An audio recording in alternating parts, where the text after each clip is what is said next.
नमस्कार। जय श्री जगन्नाथ। ओडिशार अगणित छात्र छात्री ओ आस आमे पढ़िबा यूट्यूब चैनल रो सदस्य ओ सदस्य माननकु मु दिव्यांशु स्वागत करुछि। आसंतु आजिर विषय वस्तु उपरे आलोचना करिबा। क्लास 3 MIL विषय वस्तुटी होउछि कहिबा आगरु करिबा। ये विषयटी आमर तृतीय श्रेणी रे अछि। तो तृतीय श्रेणी रो साहित्य पुस्तकर अंतर्गत कहिबा आगरु पढ़िबा विषयटी पिला माने एहा गांधीजी को ऊपरे आसी अछि। ताहले गांधीजी महात्मा गांधी जहा को कि आमे खुशी रे बापू बोली कहू गांधीजी बोली कही थाउ। तो वर्तमान आमे गांधीजी विषय रे किछि जानिबा। महात्मा गांधी संपूर्ण नाम मोहनदास करमचंद गांधी। तांके जन्म ग्रहण करथिले पिला माने केबे अक्टोबर 2 तारिख 1869 मसीहा रे। तांको पिताଙ୍କ नाम थिला करमचंद गांधी और माता नाम थिला पुतुली बाई। और से विवाह करथिले तांको पत्नी का नाम थिला कस्तूरीबा। तो आज आमे जानिबा को चाहे ए विषय आमे जानिबा गांधीजी का जन्मदिन पालन हेछि।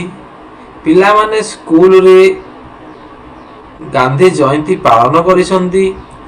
तो गांधीजी का जन्म कोठा रे थिला पोरबंदर गुजरात रो पोरबंदर रे होइथिला। ओ गांधीजी कोन कहउथिले सत्य और अहिंसा परम धर्म। तो सेथि गांधीजी एठारे कहिसंती कहिबा आगरु करिबा। तो आज हम ए विषय वस्तु भीतर को जिबा कहिबा आगरु करिबा एथिरे कोन अछि। आसो आमे समस्त मिसी वर्तमान एही विषय को आलोचना करिबा। सानु विद्यालय रो घर को फेरिला। माता को पचारिले तुम विद्यालय रे कौन कौन हैला। आम घर मानकरे मध्य आम मानकु पचरा जाउछि। सानु कहिला आज परा अक्टोबर 2 तारिख आम विद्यालय रे गांधीजी जन्मदिन पालन करा गला। आमे ओ आम गुरुजी माने बापूंको फोटो चित्र रे फूल चढ़ाइलु। आउ किछि हैला नहीं। माँ पचारले। सानु उत्तर देला हाँ गुरुजी गांधीजी को विषय रे सुंदर सुंदर कहानी सुनिले बहुत मजा लागिला। माँ पचारसंती अच्छा कौन सबू कहिले। सानु कहूची गांधीजी पिला दिनर केतेक चमत्कार घटना। गांधी पिला बेले तमମାନଙ୍କ भलिया स्कूल आसुथिले पाठ पढुथिले और तांकर कोन कोन करूथिले स्कूल रे से विषय रे तांको गुरुजी कहिसंती। माँ पुणी पचारसंती आउ तांको बड़ दिनर कथा किछि कहिले नहीं। माँ पचारसंती काहाकू सानु को आ बड़ दिने गांधीजी जो सब काम करिसंती से विषय रे कोन कहिले। सानु कहछि हां खूब कम कहिले। आम देश को इंग्रेज मानक अधीन स्वाधीनता देइछंती। अहिंसा द्वारा आम भारत वर्ष को स्वाधीनतार रास्ता देखैछंती। तो सानो कहिछि हाँ खूब कम तमे किछि कहूना। से माँ को पचारछि। माँ को सुनती माँ कहूछि सुन। माँ वर्तमान बे कहउसंती काकू सानु को। देख माँ कहउसंती काकू सानु को। तमे माने भी जते बेले घर को जाउछ तमे माने भी तमे मानकू कहानी शुणुसंती। माँ जेजे माँ आई। तो एठी माँ सानुर माँ सानु को कहानी शुणाउसंती। माँ कहानी आरंभ कले। सानु शुणिया को लागिला थरे गांधीजी का पत्नी कस्तूरबा बेमार रे पड़िथिले। औषध पत्र रु किछि भी सुफल मिलिला नाही। गांधीजी चिंतित होई पड़िले। ସେ ପୁସ୍ତକରୁ ପଢ଼ିଥିଲେ ଯେ ବେମାରରେ ପଡ଼ିଥିବା ଲୋକ ଲୁଣ ନ ଖାଇଲେ କିଛିଟା ଉପକାର ପାଏ। ତେଣୁ ସେ ଏହି ଉପଦେଶଟି କସ୍ତୁରବାକୁ ଦେବା ପାଇଁ ମନସ୍ଥ କଲେ। ଗାନ୍ଧିଜୀଙ୍କ ସ୍ତ୍ରୀଙ୍କର ଶରୀର ଖରାପ ଥିଲା। ତାଙ୍କ ସ୍ତ୍ରୀ କିଏ? କସ୍ତୁରବା। କସ୍ତୁରବାଙ୍କ ଦେହ ଖରାପ ଥିଲା। ସେହି ସମୟରେ ଗାନ୍ଧିଜୀ ଚିନ୍ତିତ ଥିଲେ।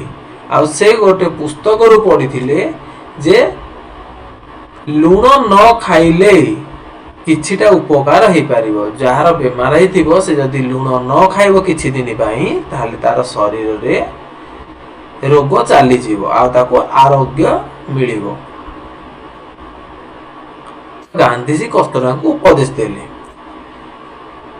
ଗାନ୍ଧିଜୀ କସ୍ତୁରବାଙ୍କୁ କହିଲେ ତୁମେ ଖାଦ୍ୟରେ ଲୁଣ ମିଶାଇ ଖାଇବା ବନ୍ଦ କରିଦିଅ। କସ୍ତୁରବା କଣ କହିଲେ ପିଲାମାନେ ଶୁଣିବ? ଧେତ୍, ଲୁଣ ବିନା ଖାଦ୍ୟ ତ ସୁସ୍ୱାଦ ଲାଗେ ନାହିଁ। ଲୁଣ ବିନା କଣ ଖାଦ୍ୟ ଖାଇ ହୁଏ? କସ୍ତୁରବା ଅମଙ୍ଗ ହୋଇ କହିଲେ। ମାତ୍ର ଏଇଠାରେ କୁହାଯାଇଛି କସ୍ତୁରବା ରାଗି ଯାଇଛନ୍ତି, ତାଙ୍କୁ ଭଲ ଲାଗିଲାନି। ସେ ଗାନ୍ଧୀଙ୍କ କଥାକୁ ଏଠାରେ କଣ କଲେ? ପାଖେଇ ଦେଲେ ବା ସାଇଡ କରିଦେଲେ। ସେ କହିଲେ ଲୁଣ ବିନା କଣ ଖାଦ୍ୟ ସୁସ୍ୱାଦ ଲାଗିବ? ତମମାନେ ଯୋଉ ଏବେ ସବୁ ଖାଉଛ ସ୍କୁଲରେ ମଧ୍ୟାହ୍ନ ଭୋଜନ, ସେଥିରେ ଲୁଣ ପକେଇବାନି, ତମମାନେ ଖାଇବ? ଖାଇବ ନାହିଁ। ତ ସେଇଭଳି କସ୍ତୁରବା ମଧ୍ୟ ମନା କରିଦେଲେ। ତୁମେ ଅବୁଝା ହେଉଛ କାହିଁକି? ତୁମର ପରା ଦେହ ଖରାପ। କିଛି ଦିନ ଲୁଣ ଛାଡ଼ିଦେଲେ ହୁଏତ ଆରୋଗ୍ୟ ହୋଇପାରନ୍ତ। ଗାନ୍ଧିଜୀ ଏପରି କହି କସ୍ତୁରବାଙ୍କୁ ବୁଝାଇଲେ। କସ୍ତୁରବା ଟିକେ ମୁହଁ ଶୁଖାଇ କହିଲେ ଯଦି ତୁମକୁ କିଏ ଲୁଣ ଛାଡ଼ିଦେବାକୁ କହେ ତମେ କଣ ଲୁଣ ଖାଇବା ବନ୍ଦ କରିଦବ? ତ ଏଠି କସ୍ତୁରବା କାହାକୁ? ଗାନ୍ଧିଜୀ କହୁଛନ୍ତି ଯଦି ତମକୁ କୁହାଯିବ ଲୁଣ ଛାଡ଼ିବାକୁ ତୁମେ କଣ ଲୁଣ ଛାଡ଼ି ପାରିବ? ଗାନ୍ଧିଜୀ ଭାବିଲେ ଏ ତ ଠିକ କଥା। ପରକୁ କହିବା ଯେତିକି ସହଜ ନିଜେ କରି ଦେଖାଇବା ସେତିକି ସହଜ ନୁହେଁ। ଏହି କଥାଟିକୁ ନେଇ ସେ ଚିନ୍ତା କରିବାକୁ ଲାଗିଲେ। ଆମେ ଯାହା ଅନ୍ୟକୁ କହୁ ପ୍ରଥମେ ନିଜେ କରି ଦେଖାଇବା ଉଚିତ, ଏବେ ଯାଇ ଏହା ଅନ୍ୟମାନଙ୍କ ଉପରେ ପ୍ରଭାବ ପକାଇବ। ଏହି କଥାଟି ଗାନ୍ଧିଜୀ ମନେ ମନେ ବିଚାର କଲେ। କସ୍ତୁରବାଙ୍କୁ ଦେଇଥିବା ଉପଦେଶଟିକୁ ନିଜେ କାର୍ଯ୍ୟକାରୀ କରିବା ପାଇଁ ସଂକଳ୍ପ ନେଲେ। ଗାନ୍ଧିଜୀ କସ୍ତୁରବାଙ୍କୁ କହିଛନ୍ତି ଲୁଣ ଛାଡ଼ିବାକୁ, କିନ୍ତୁ ଗାନ୍ଧିଜୀ ଲୁଣ ଛାଡ଼ି ନାହାନ୍ତି। ତ ସେଥିପାଇଁ କସ୍ତୁରବା କହୁଛନ୍ତି ତୁମେ ପ୍ରଥମତଃ ସେ ଜିନିଷଟା କର। ସେଇ ଜିନିଷଟା କଲେ, ସେଇ ଜିନିଷଟା ଯଦି ତମେ ମତେ କହିପାରୁଛ ଯେତିକି ସହଜରେ, ସେଇଟା ନିଜେ କରିବାଟା ସେତିକି ସହଜ ନୁହେଁ। ଏଇ କଥାକୁ ଗାନ୍ଧିଜୀ ଚିନ୍ତା କରିଛନ୍ତି, ଭାବିଛନ୍ତି। ଯାହା ଆମେ ଅନ୍ୟକୁ କହୁ ପ୍ରଥମେ ନିଜେ କରି ଦେଖାଇବା ଉଚିତ। ତ ପିଲାମାନେ ତମେ ମାନେ ବି ଯାହା ଅନ୍ୟକୁ ଉପଦେଶ ଦଉଛ ଦବା ପୂର୍ବରୁ ପ୍ରଥମେ ସେଇଟା ନିଜେ ଚିନ୍ତା କର, ସେଇଟା ମୁଁ କରିପାରିବି କି? ମୁଁ ତାକୁ ଆଜି କହିଲି ସିଏ ଏଇଟା ଖାଇବାକୁ ନେଇକି ଆସିଛି, ସିଏ ଆଜି ଏତିକ ପାଠ ପଢ଼ିକି ଆସିଛି, ତ ମୁଁ କାହିଁକି ପଢ଼ିପାରିବିନି? ତ ପିଲାମାନେ ଆମେ ପ୍ରଥମେ ନିଜେ ସେଇ ଜିନିଷଟାକୁ କରିବା, ତାପରେ ଅନ୍ୟକୁ ଉପଦେଶ ଦେବା।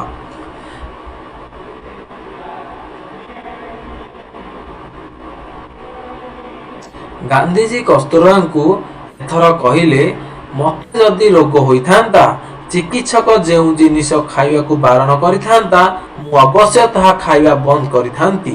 ଏଥିରେ ସୁଫଳ ମିଳିଥାନ୍ତା। ମୁଁ ତମକୁ ଲୁଣ ଖାଇବାକୁ ମନା କରିଛି। ପ୍ରଥମେ ମୁଁ ଗୋଟିଏ ବର୍ଷ ପାଇଁ ଲୁଣ ଛାଡ଼ି ଦେଇଛି।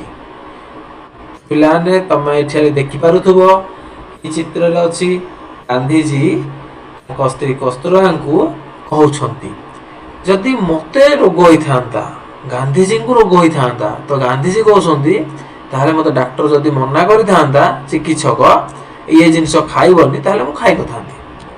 ମୁଁ ତମକୁ ଉପଦେଶ ଦେଇଥିଲି ଲୁଣ ଖାଇବାକୁ ମନା କରିଥିଲି, ତ ଏବେ ପ୍ରଥମେ ମୁଁ 1 ବର୍ଷ ପାଇଁ ଲୁଣ ଛାଡ଼ି ଦଉଛି।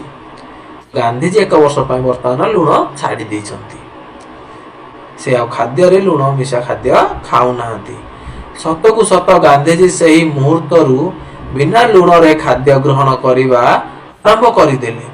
ତାଙ୍କର ଏହି ଆଚରଣ କସ୍ତୁରବାଙ୍କ ଉପରେ ଖୁବ୍ ପ୍ରଭାବ ପକାଇଲା। ତେଣୁ କସ୍ତୁରବା ମଧ୍ୟ ଏଣିକି ଲୁଣ ନ ମିଶା ଖାଦ୍ୟ ଖାଇବାକୁ ଅଭ୍ୟାସ କଲେ। ସେ ଖୁବ୍ ଶୀଘ୍ର ସୁସ୍ଥ ହୋଇ ଉଠିଲେ।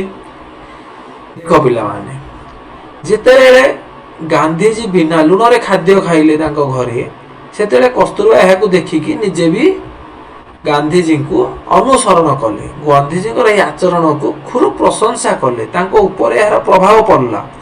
ତ କସ୍ତୁରବା ମଧ୍ୟ ଲୁଣ ଆଉ ନ ମିଶେଇକି ଖାଦ୍ୟ ଖାଇବା ଅଭ୍ୟାସ କଲେ। ଆଉ ସେ କିଛି ଦିନ ପରେ ସୁସ୍ଥ ହୋଇଗଲେ। ଗାନ୍ଧୀଜୀ ପଢ଼ିଥିବା କଥା ପୁସ୍ତକରୁ ଏଠାରେ ସତ୍ୟ ହେଲା।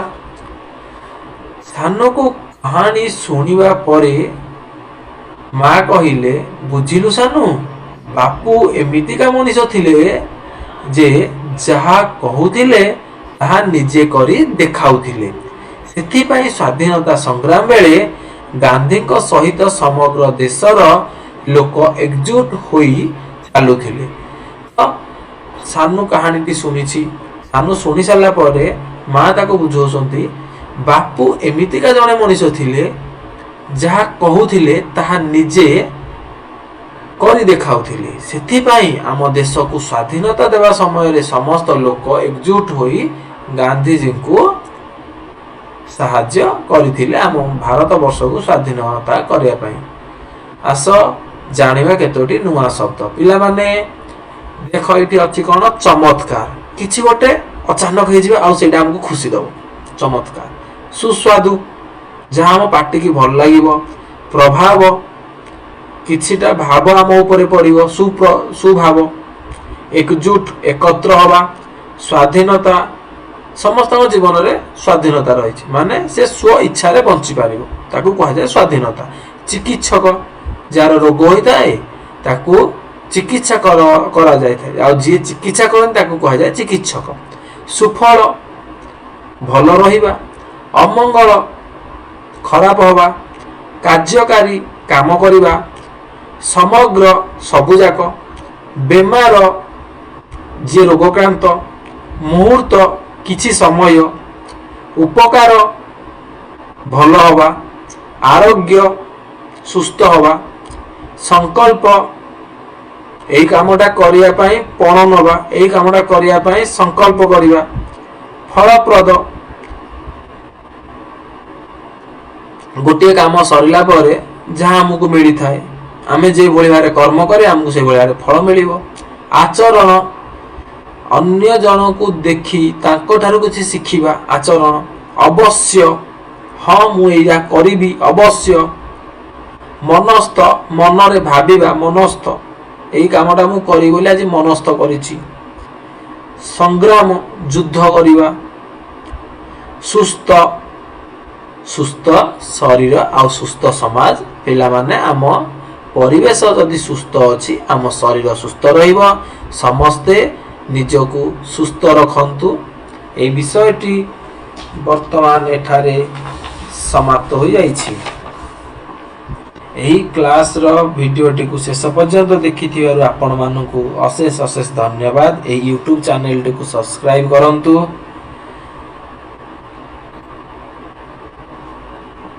ପୁଣି ଥରେ ଆମେ ଦେଖାହେବା ଆଗାମୀ ଏକ କ୍ଲାସର ଭିଡ଼ିଓରେ। ରହୁଛି। ଜୟ ଶ୍ରୀ ଜଗନ୍ନାଥ।